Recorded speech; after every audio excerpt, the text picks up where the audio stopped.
주기도문의 내용을 같이 살펴보고 있는데요. 이 주기도문을 함께 살펴보면서 거듭 강조드리는 것은 예수님께서 가르쳐 주시는 이 기도문은 기도의 내용에 대해서 더 많이 강조하고 계시다는 겁니다. 돌이켜서 생각해 보면 우리는 기도하는 모습에 대해서 더 많이 고민하고는 합니다. 하루라는 시간 중에서 내가 얼마 동안이나 기도를 했는가?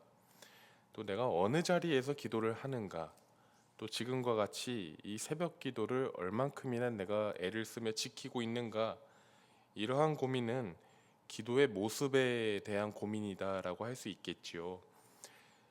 물론 그런 고민들을 두고서 쓸데없다라고 말할 수는 없습니다. 기도의 모습을 고민하는 것도 우리에게는 필요합니다. 그러나 예수님께서는 기도의 모습보다는 기도의 내용에 더 큰 강조점을 두십니다.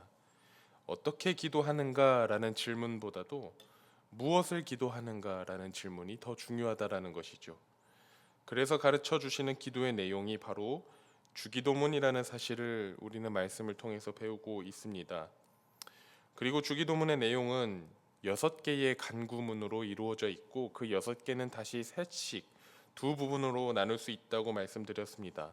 앞에 셋은 하나님을 위한 간구의 내용이고 뒤에 셋은 우리를 위한 간구의 내용이었죠. 하나님을 위해서는 무엇을 간구합니까?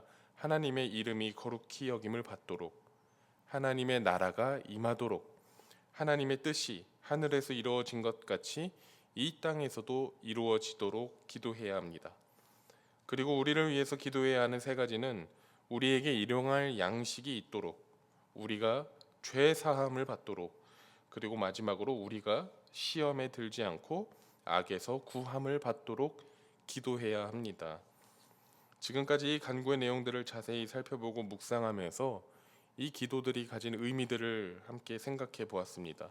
오늘은 마지막 간구문인 13절의 내용 중에서 상반절에 집중해서 같이 말씀을 나눠보려고 하는데요. 그 상반절만 제가 한번 읽어봅니다. 우리를 시험에 들게 하지 마시옵고 다만 악에서 구하시옵소서. 주기도문의 마지막 간구의 내용은 우리를 시험에 들게 하지 마시옵고 다만 악에서 구하시옵소서입니다. 이것을 또 둘로 나누어 본다면 첫째는 우리를 시험에 들지 않게 하소서, 그리고 두 번째는 우리를 악에서 구하시옵소서입니다.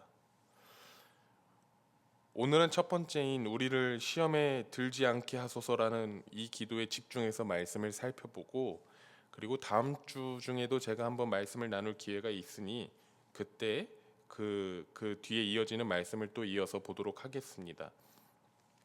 먼저 여러분, 시험에 들지 않게 하소서라고 기도하라고 예수님께서 가르치시는데요. 여기서 이 시험이란 무엇입니까? 시험은 영어로 말하면 테스트입니다.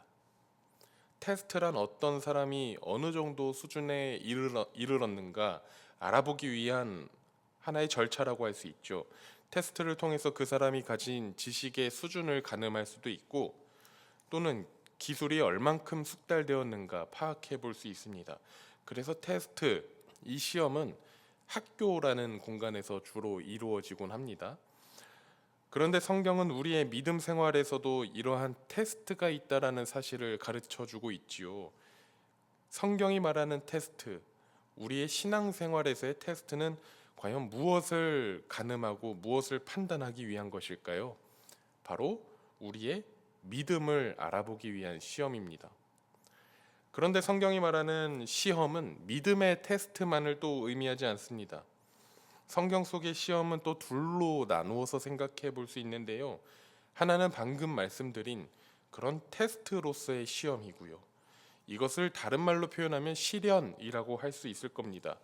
그리고 성경이 말하는 또 다른 시험은 유혹입니다.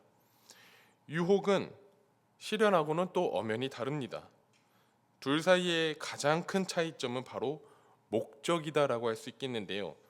성경에서 그 테스트로서의 시련의 목적은 바로 우리 믿음을 검사하는 것입니다. 인간이 하나님을 얼마나 신뢰하고 있는지, 다른 것이 아닌 하나님을 얼마나 의지하고 있는가를 그 시련을 통해서 검사하는 겁니다. 반면에 유혹의 목적은 인간이 죄를 짓게 하는 것입니다. 죄를 짓도록 부추기고 꼬드기는 것이지요. 그래서 테스트로서의 시험, 즉 시련은 하나님이 주시는 것으로 이해할 수 있습니다. 하지만 죄를 짓게 하는 유혹은 하나님이 주시는 것이 아닙니다. 왜냐하면 하나님은 인간이 죄를 짓기를 바라는 마음으로 뭔가 덫을 설치해 놓으시고 저 덫에 걸려라 걸려라 인간아 죄를 지어라 하시는 분은 아니시기 때문이죠. 성경을 보면 시련과 유혹을 가르쳐주는 대표적인 이야기가 바로 창세기에 있는데요.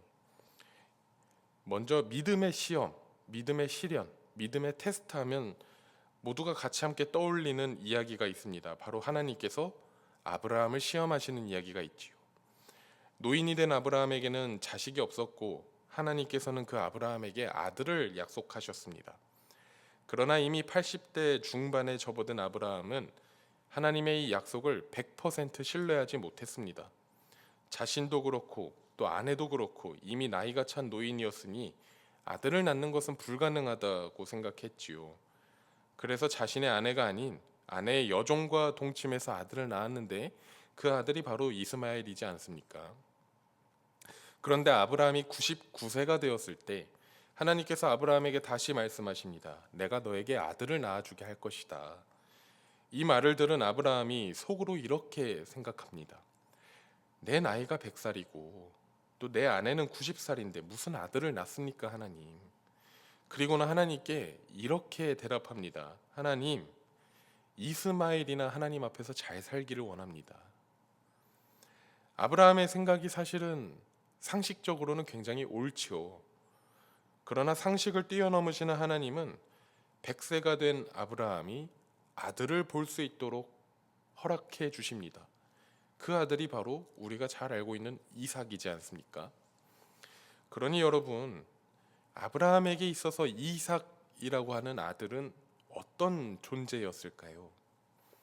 이삭은 하나님과 맺었던 언약의 응답으로 얻었던 아들이었고 또 100세라는 나이에 얻은 아들이었습니다.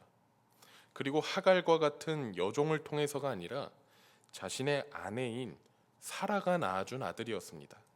이러한 점들을 생각해 보았을 때 이삭은 아브라함에게 있어서 가장 소중한 아들을 넘어서 아브라함의 전부였을지도 모른다라고 생각해 볼 수 있을 겁니다.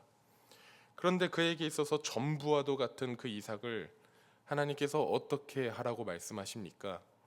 창세기 22장 1절에서 2절에 이렇게 기록되어 있습니다. 그 일 후에 하나님이 아브라함을 시험하시려고 그를 부르시되 아브라함아 아브라함아 하시니 그가 이르되 내가 여기 있나이다. 여호와께서 이르시되 내 아들 내 사랑하는 독자 이삭을 데리고 모리아 땅으로 가서 내가 너에게 일러준 한 산 거기서 그를 번제로 드리라. 하나님은 모리아 산으로 올라가서 그 아들 이삭을 번제물로 바치라고 명령하십니다. 2절을 보시면 하나님께서 이렇게 말씀하시는데요. 너의 아들 내 사랑하는 독자 이삭을 데리고 가라라고 말씀하십니다. 굉장히 구체적으로 콕 집어서 말씀하시죠. 만약에 하나님께서 너의 아들을 데리고 가라라고만 말씀하셨으면 아마도 아브라함은 이삭이 아닌 이스마엘을 데리고 갔을지도 모릅니다. 그런데 하나님은 굉장히 구체적으로 이삭을 지목하십니다. 그것은 아브라함에게 있어서 가장 소중한 아들이 이삭이라는 것을 하나님께서 알고 계셨고 그 가장 소중한 것을 하나님께서 일부러 건드리셨다라는 겁니다. 그런데 무엇을 위해서 또 무엇 때문에 그의 소중한 아들을 건드리신 겁니까? 1절에서 그 이유를 분명하게 설명하죠. 아브라함을 시험하시려고 그렇게 하셨던 겁니다. 하나님이 그의 믿음을 검사하기 위해서 그에게 그런 시험을 주신 겁니다. 그리고 아브라함은 이 시험을 회피하지 않았습니다. 그도 분명히 이해할 수 없고 받아들이기 힘든 명령이었겠지만 버텨내고 또 견뎌냈습니다. 그리고 그 결과로 아브라함의 믿음은 이전과는 비교할 수 없을 정도로 굉장히 성장하게 되죠. 이게 바로 시련의 결과입니다. 믿음의 성장이라는 것이죠. 반면에 유혹은 어떻습니까? 유혹에 대한 이야기는 성경 곳곳에 많이 있지만 가장 대표적인 이야기는 아무래도 아담과 하와가 겪었던 유혹이지 않을까 싶습니다. 하나님께서 동산 한 가운데 있는 나무의 열매는 먹지 말라고 말씀하셨는데 뱀으로 묘사되어 있는 그 사탄이 간교한 말로 아담과 하와를 꼬시고 그 나무의 열매를 먹게 했지요. 그들은 뱀의 유혹에 넘어가서 하나님이 금지하신 열매를 먹음으로 죄를 짓게 되었습니다. 그리고 에덴 동산에서 쫓겨나고 말았습니다. 이 이야기로 보았을 때 유혹의 결과는 죄입니다. 그리고 죄를 지었으면 그 대가를 치루어야만 하죠. 성경에서는 죄의 대가를 무엇으로 가르칩니까? 어제도 같이 한번 살펴본 말씀이었는데 야고보서 1장에 이렇게 기록되어 있습니다. 사람이 시험을 받을 때에 내가 하나님께 시험을 받는다 하지 말지니 하나님은 악에게 시험을 받지도 아니하시고 친히 아무도 시험하지 아니하시니라. 오직 각 사람이 시험을 받는 것은 자기 욕심에 끌려 미혹됨이니 욕심이 잉태한즉 죄를 낳고 죄가 장성한즉 사망을 낳느니라. 여기서 말하는 시험은 앞에서 보았던 아브라함이 겪었던 믿음의 테스트, 시련이 아니라 유혹입니다. 죄에 이끌리면서 하나님이 나를 유혹한다라고 말하지 말라는 것입니다. 왜냐하면 인간이 유혹을 당하는 이유는 하나님이 그를 직접 유혹하시는 것이 아니라 오로지 인간의 욕심 때문이라는 것이지요. 인간의 욕심으로 인해서 죄의 유혹으로 넘어가게 되는 것이고 그 죄가 자라서 사망을 낳는다는 겁니다. 즉 성경이 가르치기를 유혹의 결과이자 죄의 대가는 바로 사망, 죽음이라는 것을 가르쳐주고 있습니다. 여러분, 자기 자식이 나쁜 길로 빠지거나 또 죽음의 길로 가기를 바라는 부모가 이 세상에 어디 있겠습니까? 그런 부모는 세상에 없지요. 하나님도 마찬가지십니다. 하나님께서도 마찬가지로 우리가 죄의 길로 빠져서 사망이라고 하는 그 종착지로 향해서 가는 것을 우리 하나님은 절대로 바라지 않으십니다. 하나님은 우리에게 죄의 덫을 놓고 거기에 걸리기를 바라실 분이 아니시라는 거죠. 우리가 죄악에 빠지기를 기다리셨다가 빠지기만 하면 거 봐라, 너한테는 내가 필요하다고 했지, 이런 식으로 우리를 다루시는 분도 아니십니다. 하나님은 우리가 가장 좋은 길을 향해서 걸어가기를 바라십니다. 그리고 하나님은 우리를 가장 좋은 길로 인도해 주시는 분이십니다. 우리가 그 믿음을 가지고 살다 보면 하나님께서 나를 가장 좋은 길로 인도하신다. 그 믿음을 가지고 살다 보면 우리에게 닥쳐오는 어떠한 예기치 못한 어려움과 힘든 상황들을 맞닥뜨렸을 때 그것들을 해석할 수 있는 능력이 생기게 됩니다. 고난을 그냥 고난으로 여기지 않고 나를 연단하는 어떤 믿음의 테스트로 해석하게 되는 것이죠. 그리고 죄의 유혹으로부터 도망칠 수 있는 분별력이 생기게 됩니다. 죄를 멀리하게 되는 것이죠. 그게 바로 믿음을 가진 사람, 믿음으로 사는 사람의 모습입니다. 본문에서 예수님은 우리에게 무엇을 기도해야 하는가 하는 것을 가르치시면서 우리를 시험에 들지 않게 하소서라고 기도하라고 말씀하시지요. 여기서 예수님께서 말씀하시는 시험은 그런 믿음의 테스트일까요? 아니면 유혹일까요? 아무래도 여기에서는 유혹의 의미에 더 가까울 겁니다. 왜냐하면 하나님께서 주시는 시련은 믿음의 성장으로 이어질 수 있기 때문이지요. 그래서 우리에게 우리의 삶 속에서 그런 믿음의 테스트, 그런 믿음의 시련은 어쩌면 적절히 필요합니다. 그래서 영어 성경에서는 이 단어를 temptation, 유혹이라고 번역하고요. 또 공동 번역 성경에서는 이 부분을 우리를 유혹에 빠지지 않게 하시고 악에서 구하소서라고 굉장히 직접적으로 번역을 했습니다. 유혹은 우리의 욕심으로 인해서 죄의 길로 빠지는 것이기 때문에 우리는 하나님께 유혹에 빠지지 않게 해달라라고 기도를 해야 한다는 겁니다. 이 부분을 제가 묵상하고 생각하면서 조금은 엉뚱한 질문이 또 떠올랐는데요. 그 질문 한번 드려보겠습니다. 예수님께서는 유혹에 대해서는 우리를 유혹에 들지 않게 하소서라고 기도하라고 가르치셨는데요. 그렇다면 유혹이 아닌 그런 믿음의 테스트, 믿음의 시련에 대해서는 우리가 허락해달라고 기도해야 할까요? 아니면 그것을 피할 수 있게 해달라고 기도해야 할까요? 하나님, 저의 믿음이 더 성장할 수 있도록 저에게 좀 시험을 좀 주십시오 라고 기도를 하는 게 과연 옳은 걸까요? 저는 제 자신도 그렇고 제 가족도 그렇고 또 우리 교우들과 주변 사람들을 위해서 기도할 때에 그런 어려움과 그런 시련을 겪지 않게 해달라고 기도합니다. 고난과 시련이 주는 유익은 분명히 있지요. 실제로 삶에서 어려움을 겪게 되면 그럴 때 하나님을 더 찾게 되고 하나님과 더 두터워지는 것은 사실입니다. 그런데 저는 진심으로 저도 그렇고 여러분도 그렇고 살면서 그런 큰 어려움이나 고난이 없기를 간절히 바랍니다. 언제나 좋은 일만 가득하기를 기도하지요. 왜냐하면 좋은 일을 통해서도 하나님과 더 깊어질 수 있기 때문이라고 저는 생각합니다. 평안함을 누리면서 하나님과의 깊어진 관계를 얼마든지 맛볼 수 있다고 믿습니다. 생각을 해보면 고난이라고 하는 것, 시련이라고 하는 것, 뭔가 그런 어려움이라고 하는 것은 부정적인 것입니다. 그러나 그런 부정적인 것을 통해서도 하나님과 가까워질 수 있다라고 하는 것은 그것은 참 감사하고 복된 일이죠. 반면에 즐거운 일, 좋은 일, 행복한 일 이러한 것들은 긍정적인 것입니다. 힘들고 어려운 시련과 고난과 같은 그런 부정적인 것을 통해서도 하나님과 가까워질 수 있다면 오히려 행복하고 좋은 일, 즐거운 일 이런 긍정적인 것을 통해서 하나님을 느낄 수만 있다면 우리는 하나님과 정말 더 가까워지고 하나님의 친밀하심을 더 많이 맛볼 수 있지 않겠습니까? 그래서 저는 그리스도인은 좋은 길을 걸으면서 꽃길만을 걸으면서도 하나님을 잘 믿는 신앙생활은 얼마든지 가능하다고 믿습니다. 그런데 대신 그게 많이 어려울 것 같긴 합니다. 사람이 고난 속에 있을 때에는 어려움 속에 있을 때에는 저절로 하나님을 찾게 되거든요. 하나님 저 좀 살려주십시오. 저 좀 구해주십시오. 기도하고 외치게 되지만 그러나 행복함 속에 있을 때 안락함 속에 있을 때 사람이 하나님을 찾는 것은 사실 쉽지 않기 때문입니다.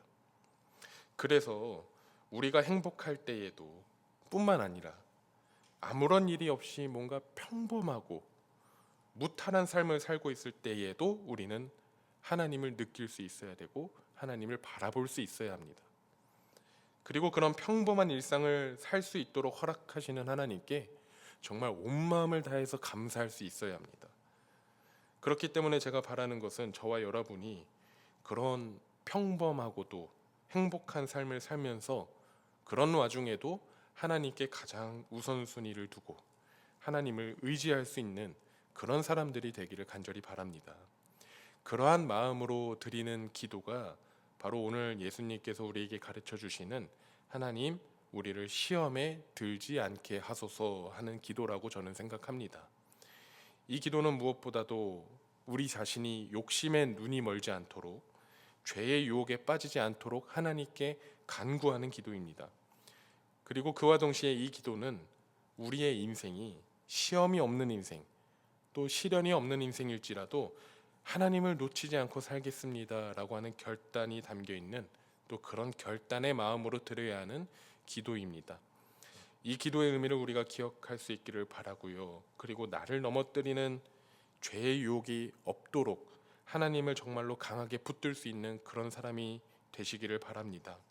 또한 우리의 삶이 평안하기를 바라면서 그 평안함 속에서도 무탈함 속에서도 어쩌면 평범한 그런 일상 속에서도 하나님을 가장 먼저 찾을 수 있고 또 하나님을 가장 많이 의지할 수 있는 저와 여러분이 되기를 간절히 소망합니다. 함께 기도하겠습니다. 하나님 아버지 오늘도 말씀으로 우리를 가르쳐 주셔서 감사합니다. 예수님께서 가르쳐 주신 이 기도를 깊이 묵상하면서 우리를 가장 선한 길로 가장 좋은 방향으로 인도하시는 목자 되시는 우리 하나님을 만나게 됩니다. 선한 목자 되신 우리 주님, 우리의 삶 속에서 또 우리의 가장 가까운 곁에서 우리와 함께 해주셔서 우리가 죄의 유혹에 빠지지 않도록 주님께서 우리를 붙들어 주시기를 원합니다. 또한 우리가 평탄한 길을 걸으며 안도하고 있는 그때에도 우리를 이끌고 가시는 하나님의 손길을 느끼게 하시고 우리에게 시련이 있든지 없든지 힘들 때이나 좋은 때이나 언제나 하나님을 가장 우선순위에 두고 그 하나님을 우리의 목자로 삼으며 하나님을 가장 많이 의지할 수 있는 저희들의 모습이 되게 하여 주옵소서. 오늘 하루도 하나님의 손길에 우리의 삶을 맡기기를 원합니다. 만나는 사람들과 행복한 하루, 맡은 일을 넉넉하게 잘 감당하는 하루가 되도록 오늘도 우리의 삶을 인도하여 주옵소서. 예수님의 이름으로 기도드립니다. 아멘. 나라와 민족을 위해서 기쁨의 교회와 행복한 가정이 되게 해달라고 또 아픈 환우들을 위해서 기도해 주시고 오늘은 금요일입니다. 주일 설교 준비해 주시는 담임 목사님과 모든 목회자들을 위해서 기도하신 후에 개인 기도하시고 돌아가겠습니다.